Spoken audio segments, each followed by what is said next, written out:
नमस्कार, आप देख रहे हैं संवाद 365 उत्तराखंड की खबरों के साथ मैं रेणु प्रीति। खबरों की शुरुआत करेंगे।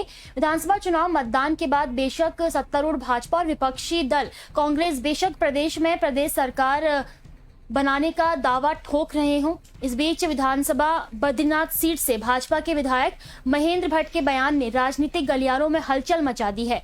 महेंद्र भट्ट का कहना है कि भाजपा के संपर्क में बसपा और निर्दलीय ही नहीं बल्कि कांग्रेस के जीतने वाले प्रत्याशी भी हैं।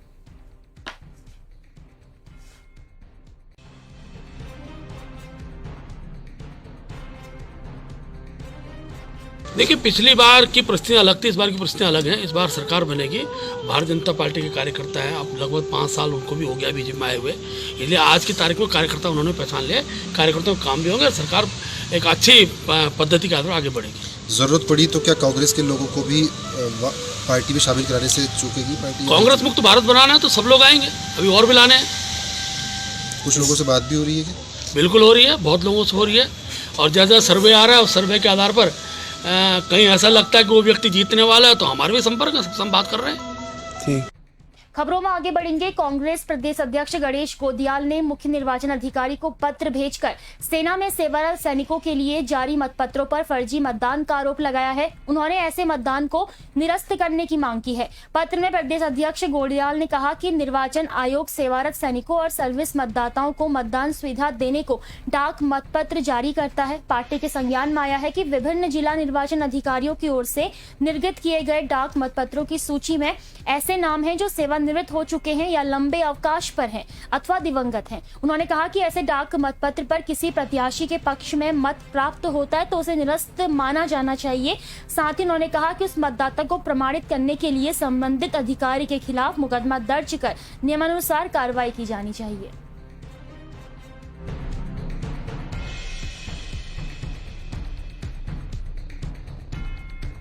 देखिए, इससे बड़ा क्या प्रमाण हो सकता है कि मेरे विधानसभा क्षेत्र में जो पोस्टल बैलेटों की जो फौज में पोस्टल बैलेट गए उनकी जो 2021 लोगों की लिस्ट है उसमें जो प्रथम नाम है वो प्रथम नाम का व्यक्ति बहुत पहले रिटायर हो चुके हैं और वो आजकल गांव में मेरे कार्यकर्ता हैं और उनका नाम पहले नंबर पर है पोस्टल बैलेट के लिए। और अगर वो पोस्टल बैलेट वोट देकर आता है तो आप क्या मानेंगे प्रमाण? इससे अभी तो हम नहीं कह सकते कि भाई वो वोट आएगा या नहीं आएगा, लेकिन अगर ऐसे वोट आ गए, एक वही नहीं तमाम ऐसे लोग हैं 2000 की लिस्ट में कम से कम 300-400 ऐसे लोग हैं जो या तो रिटायर हो चुके हैं या छुट्टी पर हैं, लंबे समय से 2 महीने की छुट्टी पर हैं या दिवंगत हो चुके हैं।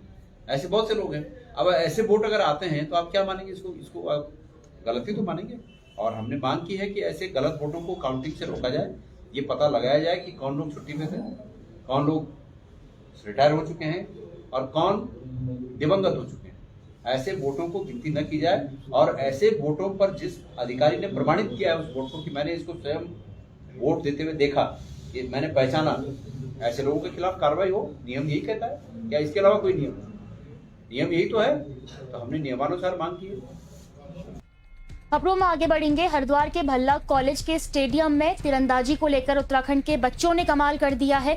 तीरंदाजी वेलफेयर एसोसिएशन हरिद्वार द्वारा तीरंदाजी कैंप का आयोजन किया गया, जिसमें उत्तराखंड के लगभग सभी जिलों से प्रतिभागी हरिद्वार पहुंचे।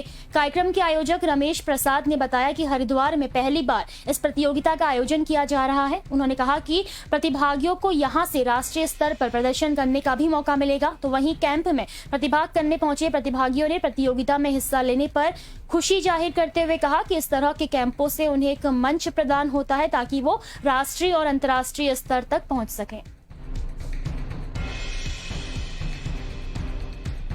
मैं 7th क्लास से आर्चरी कर रही हूँ और मुझे 3-4 साल हो गए हैं आर्चरी करते हुए और मेरे माँ बाप भी मुझे बहुत सपोर्ट करते हैं आर्चरी में और मुझे हमेशा प्रोत्साहित करते हैं आगे बढ़ने के लिए। और मेरा सपना बहुत बड़ा है इसमें, मैंने ओलंपिक तक का सोचा है कि मैं जाऊंगी और इससे हमारी फोकस एम सब बहुत अच्छा हो जाता है। और आर्चरी से हम सब बहुत पुराने टाइम से जुड़े हैं। गुरु का बहुत बड़ा महत्व है धनुर्विद्या में, क्योंकि एक गुरु के बिना आप कुछ नहीं कर सकते। अगर वो आपके पीछे नहीं खड़ा तो आपको नहीं पता चलेगा कि आप क्या कर रहे हो। और गुरु का बहुत बड़ा इसमें महत्व है। मैं उत्तराखंड से हरिद्वार डिस्ट्रिक्ट की हूँ और मैं 9th क्लास से आर्चरी ज्वाइन कर रखी है मैंने और अब तक जूनियर नेशनल और सीनियर नेशनल खेल चुकी हूँ। और पूरे दिन की 9 घंटे प्रैक्टिस, 8 घंटे प्रैक्टिस, और जब ट्रायल आने वाले होते हैं तो उससे ज़्यादा प्रैक्टिस करती हूँ। और फैमिली भी बहुत सपोर्टिव है, कोच सर बहुत सपोर्ट करते हैं। और अब तो खैर उत्तराखंड सरकार भी बहुत सपोर्ट करने लगी है स्पोर्ट्स को। और लड़कियां हैं, इस वजह से लड़कियों को भी मतलब कि अलग उनसे ज़्यादा सपोर्ट मिलता है, लड़कियों को भी। हम लोग अभी इसकी शुरुआत कर रहे हैं। अभी हरिद्वार में ही एक द्रोणा आर्चरी एकेडमी है, वहाँ पे बच्चों को सिखाया जाता है, जिसमें मैं खुद कोच हूँ। और हम लोग वहाँ पर बच्चों को तैयार करते हैं ताकि वो बच्चे नेशनल और इंटरनेशनल लेवल पर अच्छा प्रदर्शन करें। तो हमने आर्चरी को आगे बढ़ाने के लिए ये हरिद्वार में इस बार एक ये जो राज्य स्तरीय प्रतियोगिता है इसका आयोजन किया है। इससे बच्चों का एक हौसला मिलेगा। हरिद्वार के जो भी बच्चे हैं, जिन लोगों को पता नहीं है कि यहाँ पर आर्चरी होती है, उनको जानकारी मिलेगी। हमारे पास नई नई प्रतिभाएं उभर कर सामने आएंगी और जितनी ज़्यादा अच्छी प्रतिभाएं हमारे पास आएंगी, हम उनको आगे के लिए तैयार कर सकते हैं। और अब खबर चक्राता से। चक्राता में एक महिला और पुरुष को 2000 रुपए का नकली नोट चलाते हुए पकड़ा गया है। दरअसल शनिवार की शाम एक महिला और पुरुष कई दुकानों पर 2000 रुपए के नोट देकर सामान खरीद रहे थे।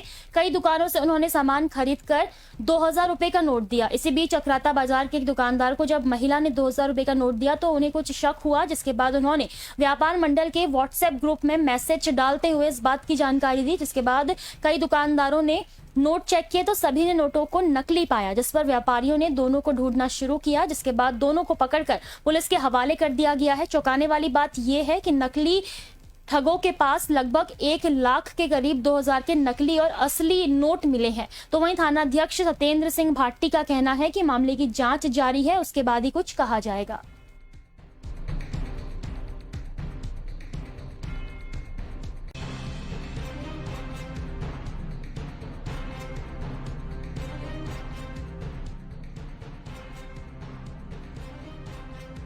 बुलेटिन में आगे बढ़ेंगे। खबर टिहरी गढ़वाल से। टिहरी गढ़वाल के नरेंद्र नगर विकास खंड की दोगी पट्टी के गांव में सड़क सुविधा न होने से ग्रामीणों को काफी दिक्कतों का सामना करना पड़ रहा है। स्क्रीन पर तस्वीरें भी आप देख सकते हैं। खासकर जब कोई बीमार होता है तो ग्रामीणों की मुश्किलें और भी बढ़ जाती हैं। ताजा मामला नोडू गांव का है, जहां गांव के एक व्यक्ति की अचानक तबीयत खराब हो गई, जिसके बाद उसे अस्पताल पहुंचाने के लिए ग्रामीणों को डंडियों का सहारा लेना पड़ा। ग्रामीणों ने उसे मरीज को कई मीलों पैदल चलकर अस्पताल पहुंचाया। ग्रामीणों का कहना है कि उनके गांव में सड़क की समस्या बनी हुई है, जिसको लेकर शासन प्रशासन गंभीर नहीं है।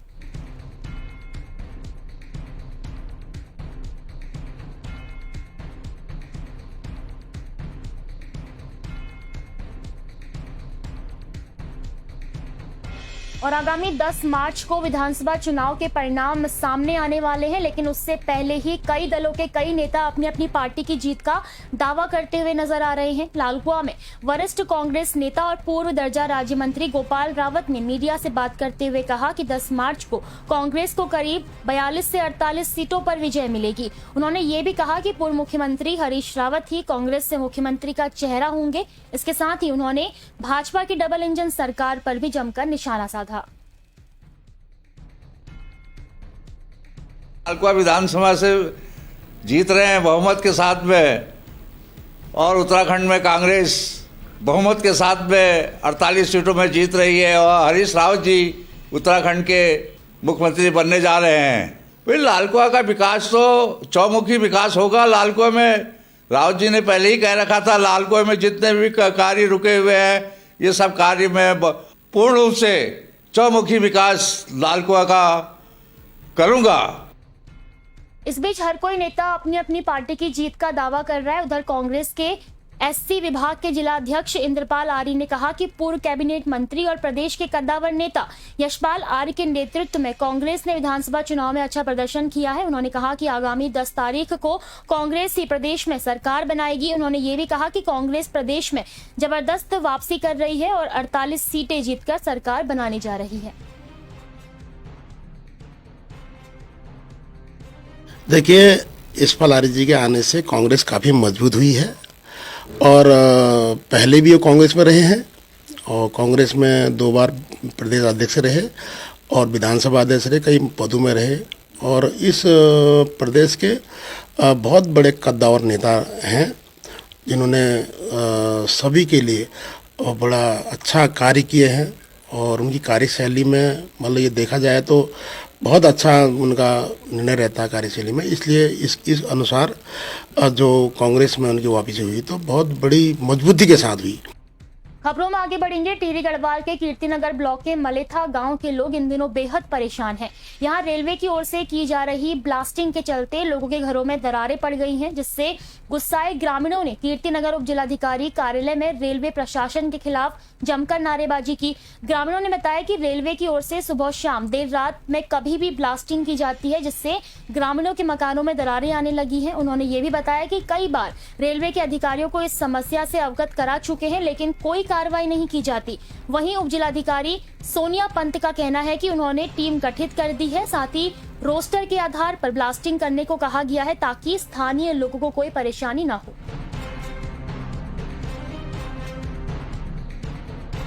वे बहुत ब्लास्ट कर रहे हैं, इससे हमारे गांव वालों को बहुत परेशानियां हो रही हैं। और कुछ परिवार मतलब कुछ आधा गांव तो हमारा ऐसा है कि जो कि जब रात को ब्लास्टिंग करते हैं तो उनका पहली बात तो ब्लास्टिंग का कोई टाइम नहीं है, रात दिन कभी भी किसी भी वक्त वो ब्लास्टिंग करते हैं और इतनी भयंकर ब्लास्टिंग होती है कि आधी रात को लोगों को घर से बाहर निकलना पड़ता है। फिर बच्चों को परेशानी होती हैं, कई लोग मरीज हैं उनको परेशानियाँ होती हैं। और जब इतनी बड़ी ब्लास्टिंग होती है तो पूरे मकानों में इतनी बड़ी बड़ी दरारें पड़ रही हैं कि मकान की छत गिरने की कगार पर हैं। यदि कोई मकान गिरता है या किसी की जान मान की हानि होती है तो इसका जिम्मेदार कौन रहेगा। इसलिए हम रेलवे प्रशासन से, अपने शासन प्रशासन से यही निवेदन करना चाहते हैं कि इस पर कोई जल्दी से जल्दी ठोस कदम उठाया जाए और ब्लास्टिंग की गति को कम किया जाए ताकि किसी के जान मान की हानि न हो। एक बार नहीं कई बार हम शासन प्रशासन को ज्ञापन दे चुके हैं और रेलवे वालों को भी ज्ञापन दे चुके हैं, जो कि हमने एसडीएम साहब को कई बार 2-3 एसडीएम साहब बदल गए हैं, चेंज हो गए हैं, उनको भी ज्ञापन देते देते थक गए हैं। और डीएम साहब को भी हमने लिखित में और पोस्ट करके भी दिया था, पर कोई सुनवाई अभी तक नहीं हो रही है। ये रेलवे वाले रात भर ब्लास्ट कर रहे हैं, जिससे हमारे पूरा गांव क्षतिग्रस्त हो गया है। मकानों में दरारें पड़ चुकी हैं और कई सारे मतलब रात को बच्चे भी डर रहे हैं, बुजुर्ग हैं, बच्चे हैं। जी, अभी ग्राम प्रधान मलेथा के साथ कुछ लोग आए थे यहाँ पर और उन्होंने अवगत कराया कि जो ब्लास्टिंग की जा रही है रेलवे विकास निगम लिमिटेड द्वारा, उनका कहना है कि उससे जो कंपन हो रहा है उससे दरारें भी आने का संभावना भी हो रही है। और उनका ये कहना था कि उनको यहाँ से निर्देशित किया जाए कि वो उसका जो ब्लास्टिंग का रेंज है उसे हल्का करें। तो हमारे द्वारा इस संबंध में तहसीलदार कीर्तिनगर को लेटर बनवा दिया गया है कि वे जा कर के वहाँ पर जाँच करेंगे और रिपोर्ट हमें देंगे। इसके अतिरिक्त प्रत्येक दिवस के लिए मैं एक रोस्टर तैयार कर रही हूँ। और अब खबर लालकुआ से। लालकुआ में किन्नर समाज ने क्षेत्र की खुशहाली और तरक्की की कामना को लेकर गौलापार के बाग जाला स्थित शिव बागनाथ मंदिर में हवन और कन्या पूजन के साथ विशाल भंडारे का आयोजन किया। इस दौरान किन्नरों द्वारा भक्तों को प्रसाद वितरण भी किया गया। किन्नर समाज की हेड किन्नर कशिश मौसी ने बताया कि उनके द्वारा पिछले कई सालों से जन कल्याण के उद्देश्य से शिव मंदिर में हवन यज्ञ और भंडारे के साथ साथ जागरण का आयोजन किया जा रहा है, जो आगे भी चलता रहेगा। तो वहीं इस दौरान भाजपा नेता बसंत आर्य भी मौजूद रहे, जिन्होंने इस नेक काम के लिए किन्नर समाज की सराहना की। मैं हर साल भंडारा जागरण जो भी होता है मैं सहयोग करती हूँ हर चीज़ में। और गरीब लड़की की शादी होती है उसके मैं भी जाती हूँ, उनको भी देती हूँ। मतलब मैं चाहती हूँ जितना ज़्यादा से ज़्यादा मैं दान पुण्य करना चाहती हूँ जैसे। और मैं चाहती हूँ कि हमेशा मेरा जज्बान ठीक ठाक रहे, कभी उसे परेशानी नहीं आए। और मैं चाहती हूँ वो हमेशा खुश रहे, आबाद रहे। कोई दुख आता हो तो उसके ऊपर से दुख भाग जाए। हमारी यही दुआ है, हम यही दुआ करते हैं भोलेनाथ से, माता रानी से भी हमारी यही प्रार्थना है कि सब जज्बान में ठीक ठाक रहे। ये तो सभी लोगों को करना चाहिए, तो बहुत पुण्य की बात है। और जितने भी मैं तो सब जितने भी हैं मैं सबसे बोल रही हूँ, भंडारा जागरण गरीबों को खाना खिलाना चाहिए, दान पुण्य करना चाहिए, बहुत अच्छा होता है। और भगवान इस चीज़ से बहुत खुश होते हैं। हम लोगों द्वारा जो है कशिश मौसी जी से जो है काफ़ी सहयोग मिल रहा है। इनने इससे भी पहले जो है जागरण कराया था, शिव बागनाथ मंदिर है। इन लोगों द्वारा धार्मिक कामों को जो है बढ़ावा दिया जा रहा है बहुत बढ़िया करके। हम लोग इनके सहयोग में लगातार जो है इस कार्य को कर रहे हैं, भंडारा कर रहे हैं। बड़ा अच्छा लगता है कि अगर ये समाज भी अगर हम लोगों के साथ जुड़कर इतना बड़ा कार्य कर रहा है तो हम लोग जो परिवार वाले लोग हैं उन लोगों को भी इनका सहयोग और साथ देना चाहिए हर हमेशा। इन लोगों को अपने साथ जोड़कर एक बहुत अच्छा समाज में जो है हम संदेश दे सकते हैं। खबर हल्द्वानी से। हल्द्वानी में नैनीताल बैंक के कर्मचारी प्रशिक्षण केंद्र और सभागार का बैंक के प्रबंध निदेशक और मुख्य कार्यकारी अधिकारी दिनेश पंत ने दीप प्रज्वलित कर उद्घाटन किया। इस मौके पर पंत ने बैंक के महत्वाकांक्षी योजनाओं के विषय में जानकारी देते हुए कहा कि इस नए प्रशिक्षण केंद्र में बैंक के कर्मचारी सही प्रशिक्षण प्राप्त कर बैंक के व्यवसाय को तेज गति से आगे ले जाएंगे। इस दौरान उन्होंने बैंक के ग्राहकों समेत सभी शुभचिंतकों को 100 वर्षों की लंबी यात्रा के दौरान बैंक के प्रति भरोसा दिखाने के लिए बधाई और शुभकामनाएं भी दी।